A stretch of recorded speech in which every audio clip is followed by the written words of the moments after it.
عليكم ورحمة الله تعالى وبركاته. مرحبا بأعزائي الطلبة والطالبات، أتمنى أن تكونوا في أحسن الأحوال إن شاء الله كما وعدتكم دائما مع تصحيح ديال الامتحان الوطني. سبق لي أن قدمت تصحيح ديال التمرين الأول فيما يتعلق بالميكانيك، والتمرين الثاني دابا الآن مع التمرين الثالث والرابع. التمرين الثالث يتعلق بالتحولات النووية، والتمرين الرابع مادة الكهرباء. إذا حتى لا أطيل عليكم، هناك الموضوع طرحته فقط للاستئناس بالنسبة للذين لا يتوفرون على نسخة منه.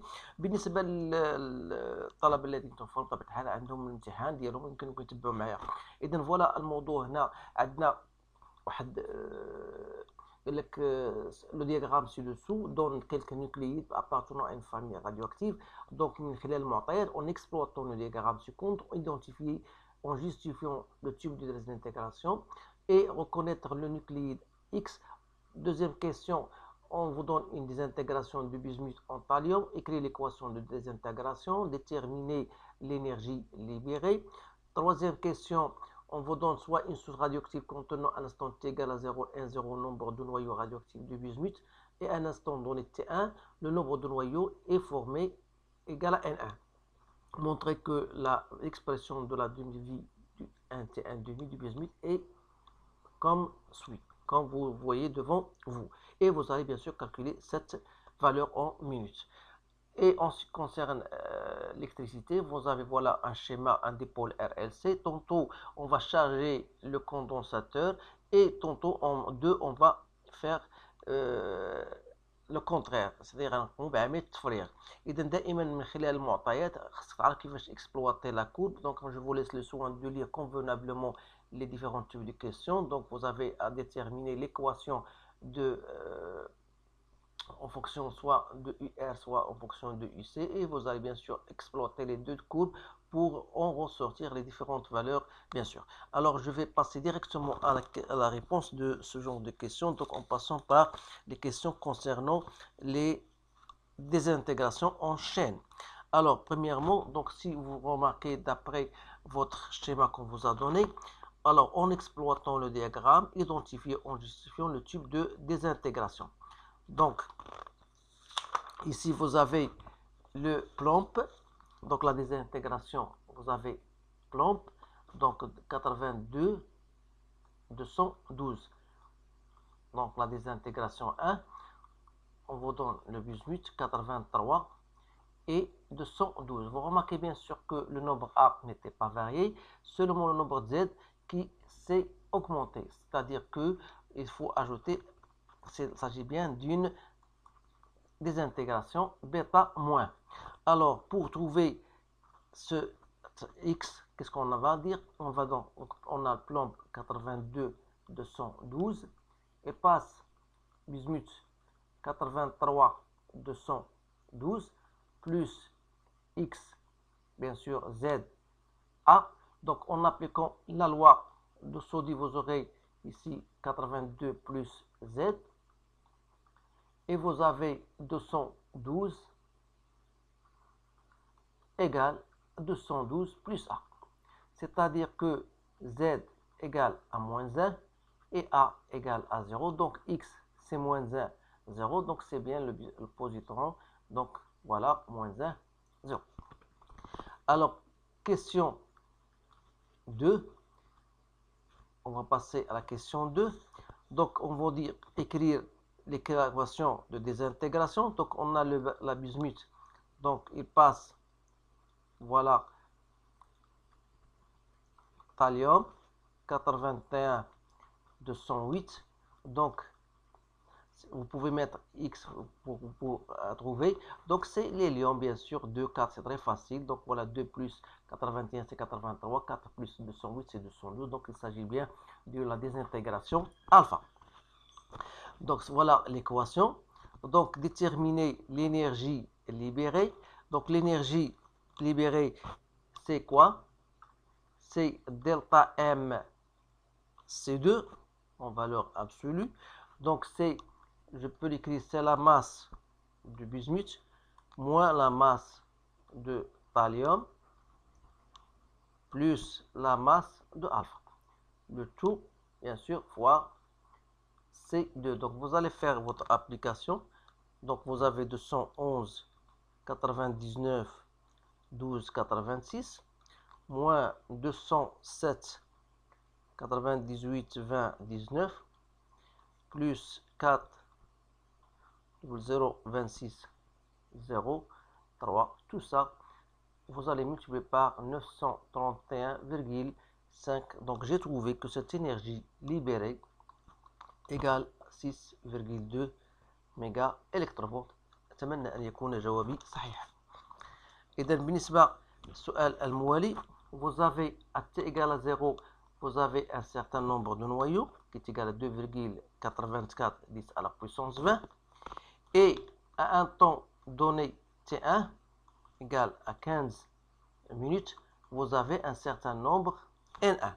Alors vous savez que ce n0 c'est quoi? C'est le nombre bien sûr formé plus le nombre qui reste bien sûr à un temps donné. Avec n de t1 c'est l'exponentiel, c'est n0 l'exponentielle de moins lambda t1. Donc si on s'intéresse à nt1, on va la faire sortir de l'expression de l'équation, donc c'est n0 moins n1, sans oublier bien sûr que ce n à t1 est égal à n0 l'exponentielle de moins lambda t1. Alors à partir de cette expression, j'aurai donc moins l'exponentielle de moins lambda t1 est égal à n0 moins n1 sur n0. Donc c'est-à-dire que moins lambda t1 égale à ln de n0 moins n1 sur n0. Autrement dit, t1 sera donc égal à 1 sur lambda ln. Donc vous savez que ln de n0 moins n1 sur n0 c'est moins ln de n0 sur n0 moins n1. Donc on va se débarrasser de ce moins là. Donc il nous reste n0 sur n0 moins n1. Sachant que t1 demi égale à ln de 2 sur lambda. Alors t1 ça sera égal à t1 demi sur ln de 2 fois ln de n0 sur n0 moins n1. Donc t1 demi ça sera donc égal à t1 ln de 2 sur ln de n0 sur n0 moins n1.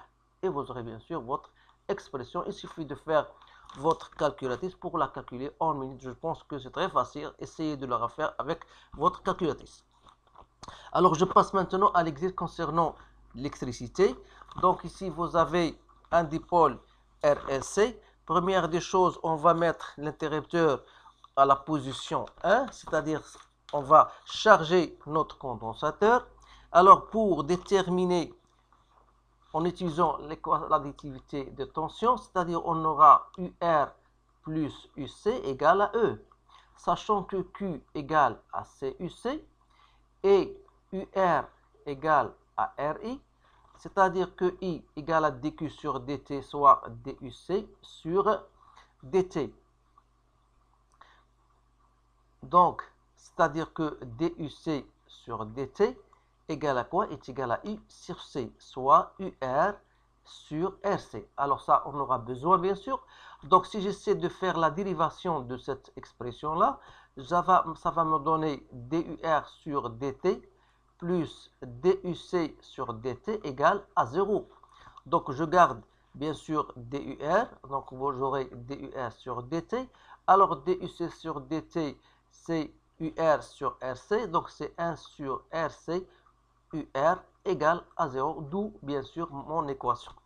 Alors, je sais que à l'instant t égale à 0, j'aurai donc UR à l'instant t0 plus UC à l'instant t égale à 0 est égal à E.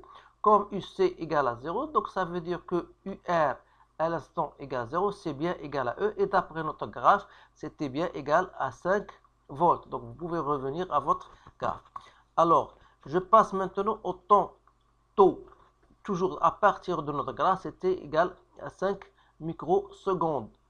Comme taux est égal à RC, ça veut dire que c'est égal à taux sur R, soit 5, 10, moins 6 sur 50. Donc c'est bien 0,1 microfarad. Donc, ce sont des questions typiques très simples. Alors, lorsque je vais mettre l'interrupteur à la position 2, j'aurai, en appliquant la loi d'additivité, donc UR plus UC plus UL égale à 0. Et comme UR, à partir de notre graphe, UR à l'instant t égale 0 est égal à 0. Donc, et UC à l'instant t égale à 0 est égal à E est égal à 5 volts. Cela veut dire que UL à l'instant t égale à 0 égale à moins E, donc c'est moins 5 volts. Donc ça, c'était la première question. Maintenant, on va passer, en utilisant la loi d'additivité, de trouver l'équation en fonction de UC. Toujours, on a UL égale à L dI sur dt plus RI. Et comme I égale à C DUC sur dt, ça veut dire que UL sera égal à L dI sur dt. Or, dI sur dt, c'est LC, la dérivée seconde par rapport au temps, plus R C DUC sur dt. En revenant à notre expression UR plus UC égale à 0, ça veut dire tout simplement UR, c'est quoi? C'est RI plus UC plus L dI sur dt plus RI égale à 0. En remplaçant, ou bien on fait R plus R facteur de I, alors I c'est C DUC sur dt plus UC plus L C, la dérivée seconde de UC par rapport au temps égal à 0, soit en divisant par LC, donc vous aurez DUC sur les secondes, plus R sur L, fois DUC sur DT, plus 1 sur LC UC égale à 0. Donc voilà votre équation. Je passe maintenant à la détermination de l'énergie totale.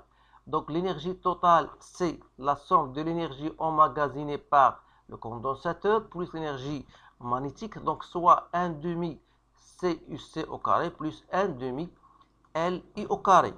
Alors, puisque UR égale à RI, et vous avez I donc égal à UR sur R, ça devient donc l'énergie totale, c'est 1 demi CUC au carré plus 1 demi L fois UR sur R, le tout au carré. Donc, soit égal 1 demi CUC au carré plus L sur R au carré, UR au carré. Donc, voilà votre énergie totale. Donc, si je passe maintenant à la variation de l'énergie. Donc, la variation EJ, on vous dit EJ, c'est quoi? Donc, on va chercher la variation de l'énergie totale à deux instants. À l'instant T1 et à l'instant T0. Donc, à partir de l'instant T égale à 0, on a E à T égale à 0 est égal à 1 demi CUC au carré, sauf parce que UR est égal à 0. Donc, il suffit de faire votre application, c'est 1 demi 0,110 moins 6 fois UC, d'après notre courbe, c'était 5 fois 2, 5 au carré, c'est 25. Donc, vous allez trouver à l'instant T égale à 0, c'est 1, 25, 10 à la puissance moins 6 joules. Il nous reste maintenant à chercher cette énergie à l'instant T1. Donc, c'est 1 demi CUC à l'instant T1 carré plus 1 demi L sur R au carré, UR à l'instant T1 au carré. Donc, toujours le même, on va faire notre calcul. C'est 1 demi fois 0,110 moins 6 fois UC, d'après notre courbe, c'était moins 1,4 volts. Donc, vous allez mettre au carré, plus 1 demi fois L, c'était 20 millihenry, donc vous allez la convertir en Henry. R, c'était 50, vous allez mettre au carré. Et UR, d'après notre courbe, c'est 4,5 millivolts. Donc, vous devez la mettre en volts, sans oublier, bien sûr, on le mettre au carré. Donc, en faisant votre calcul, vous allez trouver égal exactement pour celle-ci. Donc, on a à l'instant T1 Et à l'instant, donc, j'ai trouvé 1,6, 1,06 61 10 moins 7 joules. Et par conséquent, la variation de l'énergie, donc ça sera donc égal 1,06 61 10 à la puissance moins 7 moins 1,25 10 moins 6. Donc c'était bien égal à 1,1 microjoule. Donc voilà, on a donc terminé avec cet exercice-là. C'est un exercice très intéressant. Donc je trouve qu'il engendre les différents types de questions que vous pouvez répondre très facilement sans aucun souci. Alors je vous remercie de votre attention. Je vous souhaite une bonne chance et je vous dis à bientôt.